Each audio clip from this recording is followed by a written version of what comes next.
Man atrodo, jo, vienas turbūt stipriausių tokių, ką aš išvėliu, kas man labai patiko, kad mes susikuriam tas personas ir jos yra labai unikalios ir skirtingos. Ir toks jausmas, kad kiek tu bežaisi tą žaidimą, tu galėtum sukurti nesibaigiantį skaičių skirtingų kombinacijų ir interakcijų tarp dviejų skirtingų personų, kas man atrodo labai yra panašu, kad mes šiaip gyvename, kai mes unikalūs kompleksiniai sutvėrimai tarpusavį bendraujam, kažkaip bandom, stengiamės darniai būti ir pažinti vienas kitą, tai čia šitas labai fainas.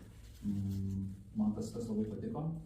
Labai patiko, kad mes paskui pradėjom po vieną, tai visi vieni kitus girdėjom ir aš kažkaip pat vienu metu pasižiūrėjau tiesiog visų veidus ir visi kažkaip žiūri klausą. Iš tikrųjų, įdomu išgirsti ir vienos pusės perspektyvą ir kitos ir ką Saulė turi pasakyti. Fine.